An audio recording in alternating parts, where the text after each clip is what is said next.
topic to talk about. First of all, for those of you who don't know me, I'm Krista Detmer. I'm with PAC 177 from Mooresville. We meet at Lane Tree Charter Academy. So we are going to talk tonight about the religious emblems that Boy Scouts has approved, but does not actually give out. So there are several different, and this is kind of part of our diversity, where we do have, you know, depending on where you live, there are different religions, different emblems to earn. It's not all straight, just one on, this is just what we do, this is how we do it. We're very inclusive, even with our religious emblems. So the Boy Scouts of America has approved religious emblems as an award program, and this is to encourage our membership to grow, and our boys individually to grow in their faith. Religious groups themselves have developed the programs, not BSA, but BSA has approved the program and allows the emblems earned to be worn on their official Class A uniform. This is an optional awards program. This is not mandatory. It's not something that you have to push on anyone. Again, it's an optional award. It is not an adventure or a belt loop or anything like that. We do the duty to God as a belt loop or as an adventure or achievement. This is something completely separate from that. And I do have, there is actually a position within Scouts that you can do within your PAC, your unit, your district, your committee, and that's the Religious Emblems Coordinator. You would kind of be the go-to person, like Thomas is our go-to for training. You would be the go-to person if someone had questions about how do I earn this religious emblems, or this is my faith, what do I do? Protestant, which has certain, let me see what the Protestants cover. Protestant is basically what most of us participate in. That's going to be Lutheran, Church of God, Methodist, Baptist, those type of religions. Typically what we would call Christian religions are going to be Protestant. There are some, I mean, in our group alone, we have some Hindus, we have Indian families that have come in to work at primarily at the Lowe's corporate headquarters. So some of those might have Hindu as their religion, Islam, Buddhist. We have, you know, our world is multicultural, and Boy Scouts is adapting to that by giving information about how to get into those types of programs. So I've offered to become the Religious Emblems Coordinator for our PAC, so I have gone ahead and gotten some additional information. And some of it's very simple to earn your religious knot. The boys actually earn, and I saw Mike had one, it is a purple background with a silver knot. That is the Religious Emblems knot. The only way that you can wear that on your uniform is if you earned it as a child. So if you went through as a Boy Scout and you earn your Religious Emblems knot, you can wear that as an adult.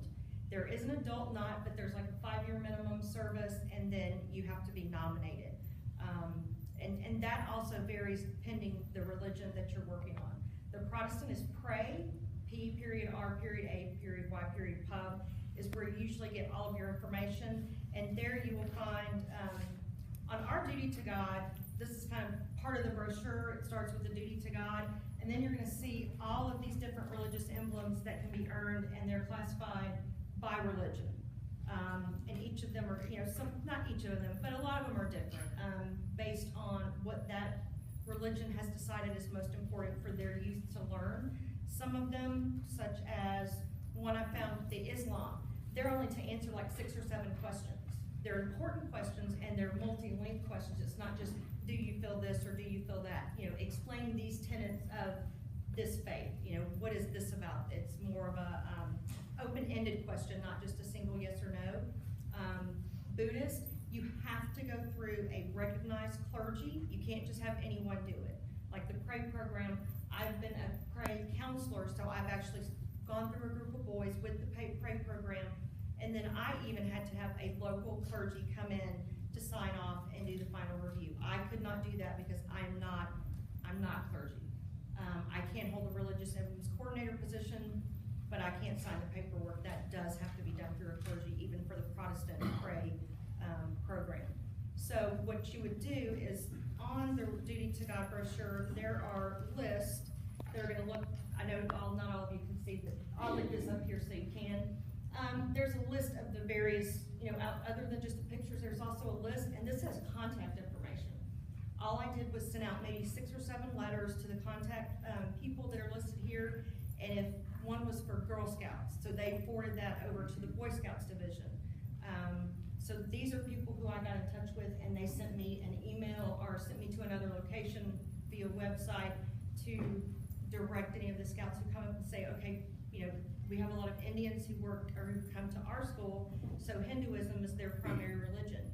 So I've got information, so if an individual who practices Hinduism comes up and wants to proceed and get their religious emblem, they can. Some religions, you cannot even earn one until you become a Boy Scout. You can't earn as a Cub. So you have to wait until they get to a certain age. But again, it varies based on religion. Does anyone have any questions? Okay, I've got one quick quote that I'm going to read word for word, and this is from Baby Powell. He stated, "No man is much good unless he believes in God and obeys his laws.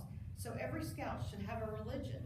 Religion seems a very simple thing. First, love and service. Second, love and serve your neighbor." And that's quoted in 1908. I talked about the Protestant. Protestant covers AME, Assembly of God, Baptist, Disciples of Christ, Church of God, Episcopalian, Lutheran, Nazarene, Pentecostal, Presbyterian, Reformed, United Church of Christ, United Methodist, and so on. There's about 3 or 4 other ones. An example of other religious programs, I'm going to try my best to say this, is the Bismillah Award for Cub Scouts, and that is obtained, that's the Islamic, the first one the Cub Scouts can earn in the Islam faith. Buddhists can earn the Meta Award, and that's over 12 hours of instruction with an approved instructor that is approved through the National Buddhist Committee on Scouting. So they're actually individuals who work with scouts to do these programs. So now what I have is my 50 bags back there. I'm going to pass out 2 things. One is just a basic information sheet on the religious emblems. Yes, that would be awesome. Here's the papers. And then I have these. One for everyone. There should be enough for everyone. And what you're getting handed out is a piece of paper that goes over some of the frequently asked questions and answers. And second, this is just an example and something that I learned at Wood Badge. Interfaith services are pretty awesome because if you do have a pack or a den that has various religions, you can do an interfaith service. And an interfaith prayer would be something along these lines, which I included in your bag.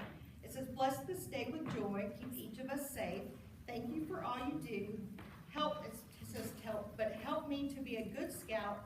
I want to be helpful, kind, and reverent today. Thanks for a great day at camp.